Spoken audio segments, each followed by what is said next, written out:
It's again a very interesting topic I'm going to discuss today. I'm your Professor Dr. Mchem from Dr.Mchem Institute of Chemistry, University of St. Jamshedpur, and I'm very much here with a new topic and with something interesting, or you can call it a little bit continuation of my previous topic I've discussed about cyanohydrin. So today I'm going to explain what is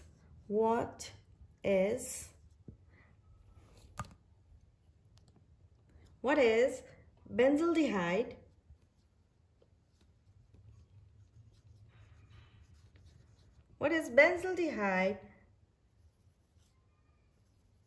cyanohydrin, or simply how one can prepare or form benzaldehyde cyanohydrin. This is our today's topic. What is benzaldehyde cyanohydrin, or how to form a benzaldehyde cyanohydrin? So let's start. Okay, now it's first of all you must know what is its Iupac name. Iupac name. Just to make it more interesting, I would like to add this.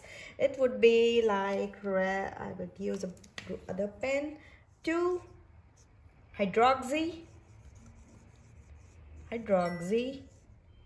2-phenyl, acetonitrile. Now you will simply be, feel like, oh, we have heard this name many times. Nitrile, acetonitrile. So this is its Iupac name, or you can simply call it 2-hydroxy 2-phenyl acetonitrile, right? And whereas it has got a traditional name also. It has got a traditional Iupac name. Traditional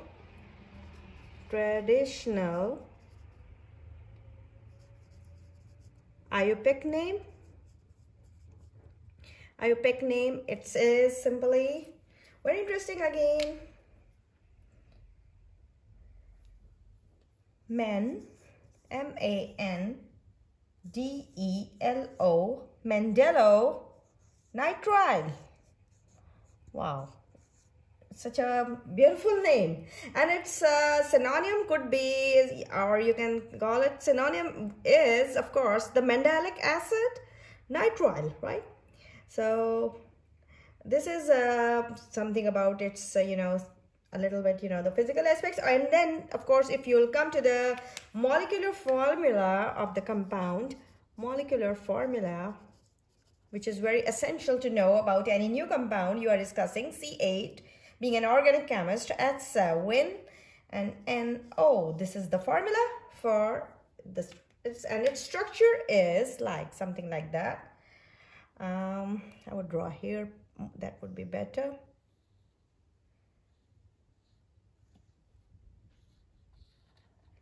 Well, a benzene ring, of course, yes, and with this here, and with this, with the 3 bonds, and a nitrogen over here, right? And over here it has got a OH group. That is the hydroxy group is over there, right? So it simply refers to what? It refers to what? It refers to aromatic organic compounds called benzene. Yes, called benzene, and substituted derivatives, right? Benzene, and you can call it simply substituted derivatives that has one monocyclic ring, or that has a benzene structure, right? So this could be like this. So it's a substituted derivative,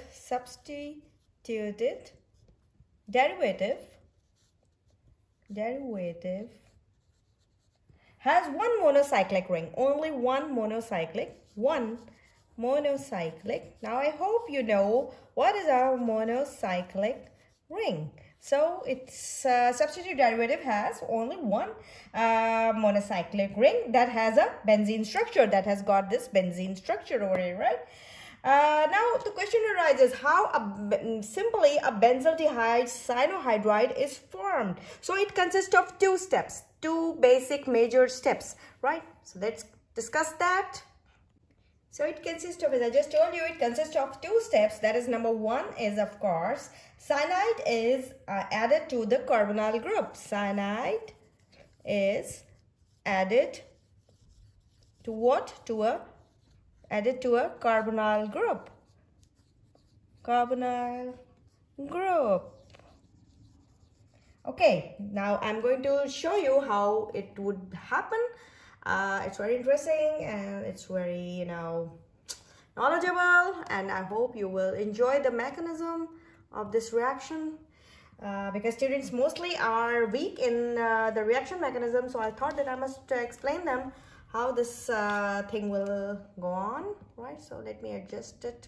Okay, so I will show you now here the first step, that is cyanide is added to the carbonyl group. Now let's draw that. The ring, of course. This is benzaldehyde. Benzaldehyde. Now, I always don't leave the space which is needed here at the upper side. Now, I hope you have noted down what was written here because I need to write few steps here, steps of the mechanism. Okay, so now this is the carbon, right? Because you have to draw the benzaldehyde structure and the oxygen with, of course, the electron pair and the bond, of course, right? And then, of course, the hydrogen. So that I have to delete this also. So I have to rub this also. So that's it. Okay, so now what is gonna happen here? Simply, this is a cyano group here, C, with the triple bonded nitrogen, right, and a pair of electrons and carbon group. So now this is a sign for the reversible reaction, right? So now what happens, there are electron pair over here. Simply the cyanide ion will be added to the carbonyl group. This is what is gonna happen here. So let's do that over here, and with the result, what happens, that these will move towards there, right? What you are going to get after that,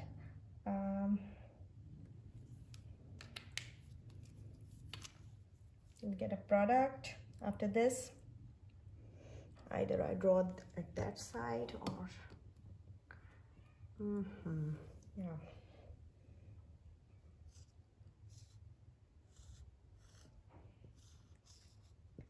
Simply the same over here now. Yes. Okay, so you will have a carbon with a hydrogen, of course, and oxygen.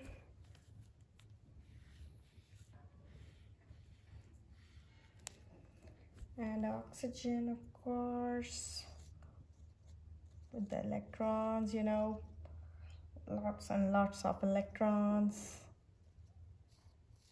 And the negative sign, right? My negative sign becomes very ugly. Okay, so it's negative sign, right? And of course, with this carbon, this would be attached over here. It would be something like that. And now, the next step is gonna be what? It will get protonated, right? Or and what would be the result of that? The second step is the protonation, and we are going to get the cyanohydrin. That is benzaldehyde cyanohydrin. You are going to get. Now I will show you that step. But if I need to rub this, so you must better see what has been done up till now here, right? Okay. So now we are moving towards the second step, which is the protonation. So what you're going to get HC, and of course the triple bond nitrogen, right? Now what is going to happen, that as the protonation is going to take place, so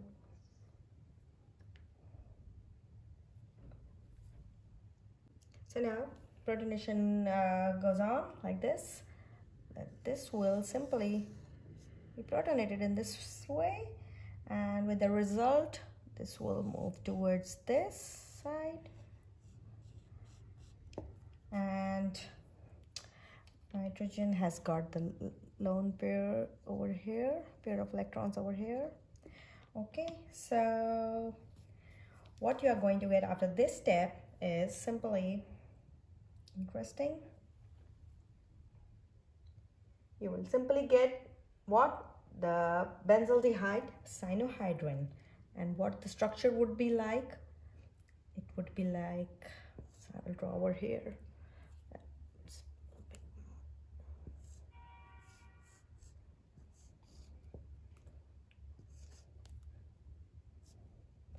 Carbon,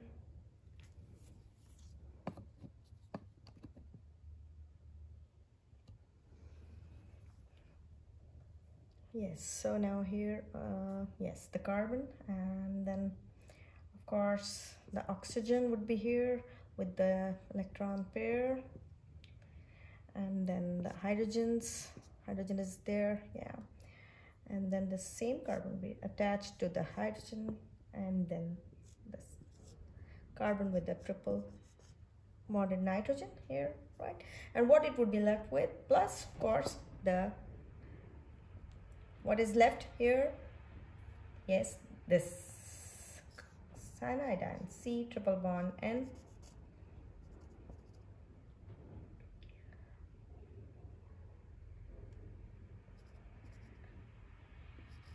with a negative sign.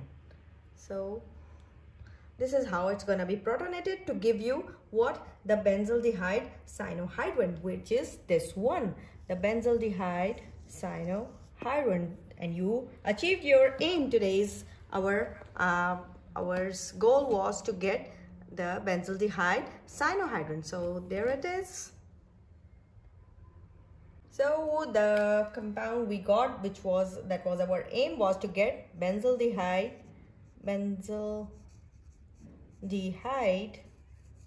cyanohydrin,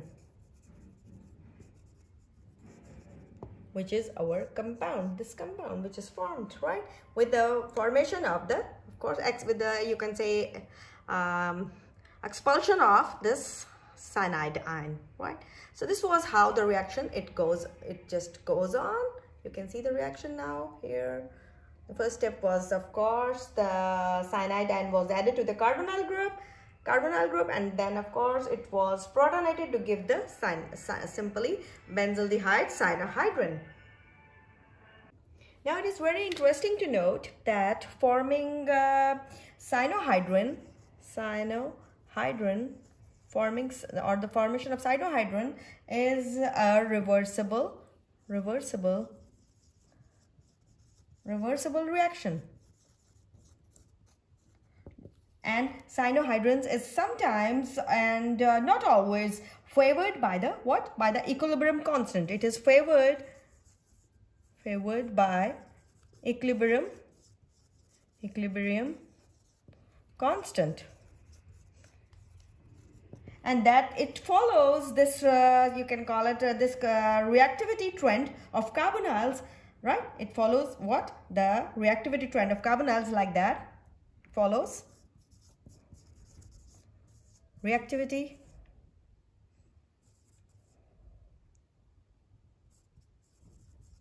trends of carbonyls, like that is formaldehyde is greater than other aldehydes. Other aldehydes is again, you can say, the order ketones, greater than ketones. This is the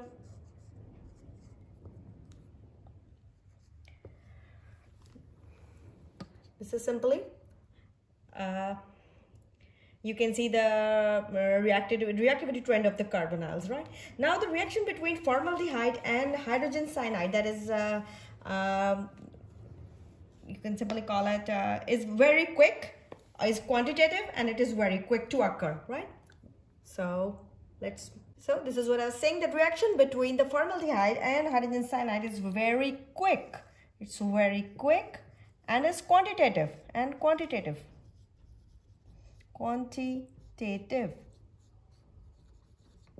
It's quantitative, and it's very, you can call it very quick to occur.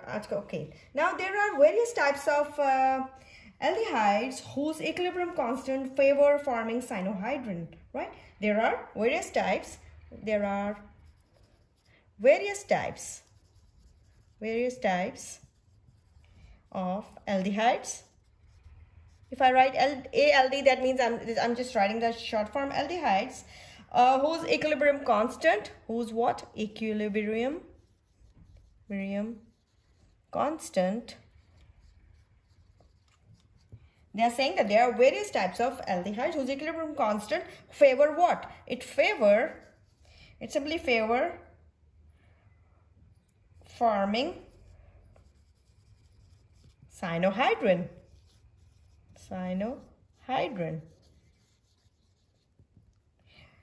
Whereas when, if you compare it with the ketones, whereas when hydrogen cyanide and a ketone reacts together,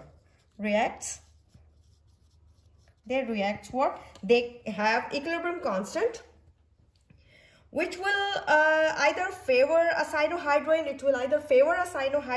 or a ketone, and that is also according to it depends upon the structure, right? It is dependent on that structure. So this was the main difference between when it is happening with the aldehyde and with the ketone.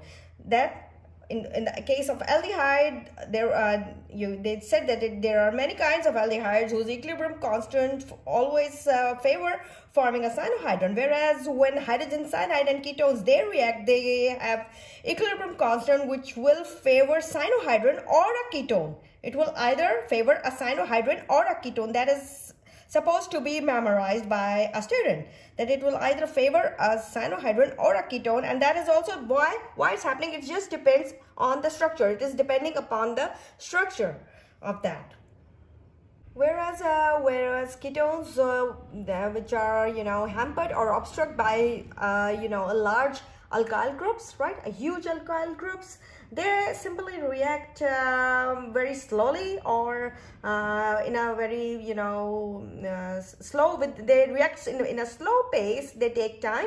They consume more time in reacting with hydrogen cyanide, and they always end up with very poor yields of cyanohydrins. The yields of the cyanohydrins after this, it would be very poor. The yields would be very poor for forming cyanohydrins, which yields cyanohydrin yields. So this was something interesting. Now I can give you a little example. Propanol plus CH3CH2CHO is a propanol, right? It reacts with hydrogen cyanide or potassium cyanide, KCN, potassium cyanide. It is gonna give you what? A product like this. The cyano group, CN cyano group at one side, and a hydrogen. It's very interesting and easy, and of course the ethyl group and the OH. So this is simply what this compound is called. It gives almost 100% yield, and it's called propanol cyanohydrin. Propanol